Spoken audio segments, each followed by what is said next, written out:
Retour sur le plateau de Direct Gestion, le débat spécial FinTech ce matin. On parle de deux nos modèles disruptifs, Lenny et ActiveSeed. Lenny avec Amaury de Ternay et ActiveSeed avec Grégoire Dauge, les patrons fondateurs. Amaury, on repart avec vous sur Lenny. Effectivement, on voit des immenses succès. On en parlait tout à l'heure du côté des États-Unis. On sait que, en gros, il faut ajouter 2 zéros. Après, quand on enlève 1 million en France, c'est 100 millions aux États-Unis. Donc, où vous en êtes, vous, dans ce projet qui est Lenny, là aussi, d'investir dans les placements simplement grâce finalement à ces paniers sur lesquels on peut investir? Alors, je vais vous faire un tout petit retour sur ce que disait tout de suite Grégoire. Parmi les causes importantes de l'état de fait de la chaîne de valeur, il y a la réglementation et le fait que les moyens informatiques des acteurs historiques ont été depuis 20 ans totalement ou presque totalement mis à disposition des fonctions support. Aujourd'hui, on peut renouveler l'usage grâce aux outils qui vont permettre, comme le disait Grégoire, à la fois d'avoir une connaissance intime et extrêmement précise des besoins et des envies, c'est surtout des envies des utilisateurs, et également de pouvoir du coup leur fournir des vecteurs d'investissement qui seront complètement différents. Juste avant de préciser ce que fait Lenny, je tenais à parler vraiment de ce changement magistral qui a lieu dans la chaîne de valeur. Les nouveaux outils, que ce soit le big data, le machine learning, et que ce soit ce qui est en train de se préparer, le blockchain. Je ne sais pas si vous savez, mais il y a un mois, on a vu la première introduction sur le marché d'une entreprise en blockchain. Ce qui veut dire qu'il n'y a plus de dépositaires, plus de teneurs de compte, plus de brokers, plus de sociétés de gestion. Tous les intermédiaires ont sauté. C'est ce qu'on appelle un peu l'ubérisation. C'est l'ubérisation ultime de la finance. C'est l'ubérisation, sauf que Uber a pris une partie de la chaîne, donc la problématique et le choix des fintech va être de voir à quel niveau on va se placer, sachant qu'il n'y a pas de vérité en plus. On peut très bien être distributeur comme Grégoire le prévoit, ou plutôt du côté producteur. Ce que je voudrais savoir, c'est justement, est-ce que Lenny va être le Uber finalement de l'intermédiation financière? Est-ce qu'on n'aura plus besoin d'avoir son conseiller, on ira uniquement online? Lenny se situe plutôt du côté de la production, avec justement cette capacité que le producteur va avoir d'adresser directement ou indirectement, ça dépendra de la chaîne, l'utilisateur final. Donc, on peut fabriquer un produit sur mesure. Et c'est là que c'est intéressant. Revenons brièvement à Motif Investing pour comprendre Lenny. Motif Investing fait des produits qui pourraient être faits par une société de gestion, sauf qu'ils sont brokers. Donc, en fait, ils préparent des paniers de valeur, comme vous indiquiez tout à l'heure, des paniers qui correspondent à des intérêts que peuvent s'approprier leurs clients, qui ont une extrême granularité. Chez Motif Investing, vous pouvez acheter, ils sont bien américains, des paniers de valeurs qui sponsorisent les républicains ou des paniers de valeurs qui sponsorisent les démocrates. On serait très différents chez nous, mais vous pouvez aussi acheter des paniers contre une maladie orpheline, donc une cause, un intérêt, et ce que souhaite faire Lenny, c'est utiliser justement tous les outils d'aide à la décision qui sont déjà pré-industrialisés.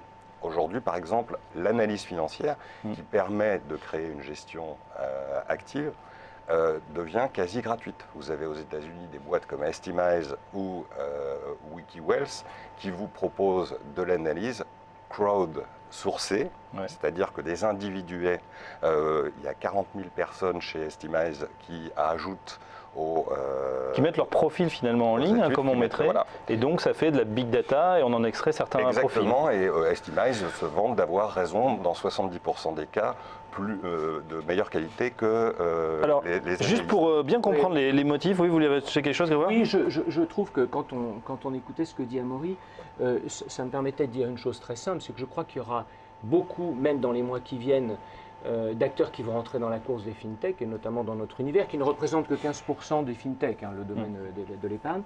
Je pense qu'il y aura peu d'élus. Je pense qu'il y aura peu d'élus, comme toujours. En revanche, je pense que, si je puis me permettre, avec ma petite expérience, il me semble que ce qui a souvent donné lieu à de grands projets sont des projets qui associent toujours effectivement un apport de technologie important, c'est clair, mais également un concept marketing fort qui apporte un message symbolique.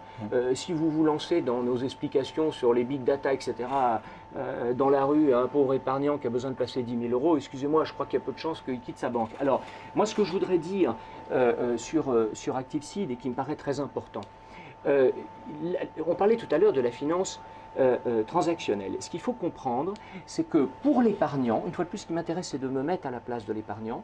Pour l'épargnant, depuis un certain nombre d'années, le circuit de l'argent, et plus particulièrement le circuit de l'épargne, est devenu de plus en plus long. On a cessé de rajouter des opérations, des produits dérivés. C'est trop compliqué. Et quel est le résultat? C'est que les 100 euros qu'apporte en épargne l'épargnant français, finalement, arrivent dans l'économie réelle après un parcours incompréhensible pour lui, quand les 100 euros y arrivent.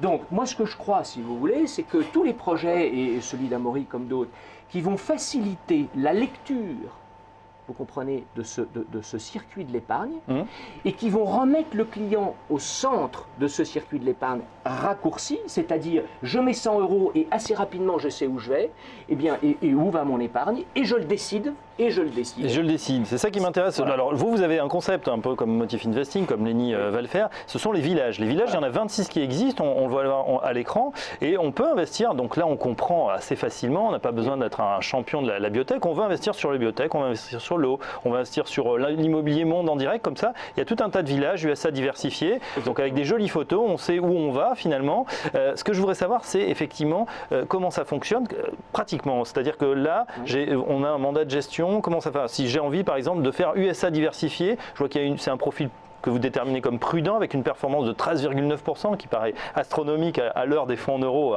qui vont plafonner à 2%. Vous conseillez aussi le cadre fiscal dans l'assurance vie avec l'indice de risque qui paraît pas très élevé, 2 sur 10. Pratiquement, comment je fais si ce village m'intéresse, si moi justement j'ai envie d'investir ou de panacher certaines thématiques? Alors, si vous me permettez, je réponds en 2 temps. Premier temps, l'objectif de ce site, c'est de créer une communauté. Donc, on a comme objectif de créer des échanges au sein des villages. Les gens peuvent dialoguer, bien entendu. Ça s'adresse à tous les épargnants et il n'est pas forcément client. L'objectif, c'est vraiment de créer une communauté. Et petit à petit, on a travaillé sur des éléments pédagogiques. Ce que nous souhaitons, c'est que le client, pour la première fois, moi qui suis depuis 20 ans dans l'épargne, c'était une chose que j'avais à cœur, pour la première fois, on va dire à l'épargnant, prenez votre temps. Prenez votre temps de comprendre ce qui se passe. Et l'objectif est d'apporter petit à petit des éléments à l'épargnant qui va associer, comme je vous le disais tout à l'heure, un projet. Je veux m'acheter une voiture, je veux une maison de campagne, je veux préparer ma retraite puisque c'est un des... Donc je fais le lien finalement avec ce qui m'intéresse moi et mon investissement. Exactement. Et donc une fois que j'aurai identifié un projet qui m'intéresse, tiens dans 8 ans il faut que je m'occupe de l'étude de mes enfants, eh bien à ce moment-là, on va aller choisir une thématique. Et cette thématique d'investissement, bon, quelqu'un qui a envie d'investir dans les biotech, comme vous le disiez, ou alors par exemple on voit l'écran retraite, horizon 2050, voilà, et puis ou des horizons. Donc je vais pouvoir participer avec la communauté sur les meilleurs placements. Et à ce moment-là, on va essayer de dire et de faire comprendre à l'épargnant qu'il y a une magie dans l'épargne. C'est pas du tout la performance, contrairement à ce qu'on pense. La magie de l'épargne, c'est la loi des intérêts composés. Oui. Donc ce qui est merveilleux, c'est que quelqu'un qui met 100 euros tous les mois et finalement qui aura une épargne relativement indolore, eh bien quelque part il est beaucoup plus prudent que celui qui mettra peut-être 10 000 euros et puis qui les oubliera dans sa banque. Ça dépend après sur quoi on investit, évidemment. Exactement. Et la deuxième partie de votre question, eh bien une fois qu'il a associé un projet, un thème, comme on vient de le voir, et un risque, puisque ça c'est ça qui est très important, on peut en reparler tout à l'heure avec Amaury, il faut absolument que les Français comprennent qu'aujourd'hui le zéro risque n'existe pas. Donc il faut connaître son risque, quel est le risque que je suis capable d'accepter et de l'associer à son projet à une thématique. À partir du moment où il pose un acte qui a clairement identifié ces 3 éléments, il est prêt à poser un acte d'investissement et d'épargne. Et c'est pour cette raison que concrètement, la deuxième partie du site, il pourra rentrer et souscrire dans un de ces villages au moyen des enveloppes fiscales classiques, PEA, compte titre et assurance vie. Alors il nous reste quelques minutes pour parler justement de vos business. Vous voulez réagir, Amaury? Oui, il y a une très grande proximité entre nos 2 projets. La différence donc c'est que Grégoire se situe plus et met sa technologie au service de la distribution directement, alors que l'ENI cherche à le faire au niveau de la production. C'est-à-dire la proposition qui est faite d'usage. Je tiens à ce mot d'ailleurs, parce que pour moi, l'un des principaux intérêts de la révolution tech, et pas seulement fintech, c'est qu'on passe des marchés qu'on appelait B2C, B2B, enfin de marchés clients-producteurs, à des marchés d'usage, c'est-à-dire d'utilisateur à utilisateur. On va être chacun utilisateur de technologie, utilisateur de solutions, et l'ENI va proposer des II-fonds, avec les 2 I de l'ENI, qui sont construits sur le même principe que ce dont parle Grégoire, avec sa proposition de valeur. Les fonds seront cooptés par la communauté d'utilisateurs l'ENI, qui est en construction également, et répondront donc à leurs besoins. Je veux, par exemple, favoriser le développement, on parlait de l'eau, d'un usage plus naturel de l'eau, ou de boissons à partir des sources. Bon, on pourra faire des fonds extrêmement granulaires. C'est-à-dire qu'aujourd'hui, on connaît déjà les trackers, les ETF qui investissent sur l'eau, sur le bois, ça peut être des thématiques, sur des pays.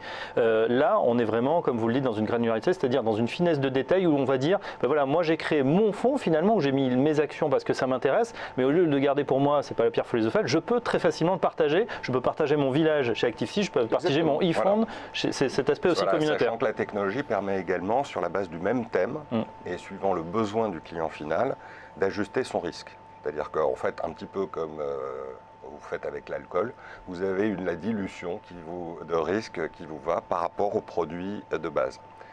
On termine, messieurs, on est déjà au bout du débat. L'ENI, donc vous êtes en recherche de financement, de partenariat? Recherche de partenaires, société de gestion qui souhaitent intégrer la notion de valeur et augmenter leur valeur, et éventuellement également les gros acteurs non financiers. Sachant que les acteurs financiers ont des barrières, dont la dette technique, dont on parlait tout à l'heure. Et bien sûr, vous êtes beaucoup plus agile en création. Du côté d'ActiveSeed, donc le projet est déjà lancé. Le projet est déjà lancé. Comme je vous disais, il tourne depuis plus d'1 an et on a un lancement public actuel. On avait voulu consolider les choses. Aujourd'hui, il y a 35 millions d'épargne conseillée, 1800 clients. Et je dirais tout simplement à ceux qui nous écoutent, allez voir, allez vous amuser, allez voir le concept, c'est assez ludique. Hein. Et c'est gratuit au début. Et c'est tout à fait, voilà, c'est un site communautaire, c'est un site gratuit. Et je dirais un petit mot pour terminer, qui est un peu un message des fintechs. Je crois qu'il y a une finance un peu sûre d'elle, un peu arrogante qui s'en va, et je pense qu'il y en a une qui arrive, qui est une finance peut-être plus modeste, mais c'est une finance qui veut se rendre utile. Voilà, donc reprenez le pouvoir de votre épargne. Le message ce matin d'ActiveSeed et de l'ENI, ces nouveaux acteurs de la finance, au carrefour de la finance et de la technologie, c'est bien sûr les fintech. Merci d'avoir suivi ce débat. Merci à vous, Amaury de Ternay, le fondateur de l'ENI, Grégoire Doge, le patron fondateur d'ActiveSeed. On se retrouve très bientôt et on aura l'occasion de reparler de ces sujets en 2016. Tout de suite, on se reconnecte à l'actualité financière, le marché, parce que là, ça va un petit peu moins bien. Direct Investisseur dans quelques secondes. À tout de suite.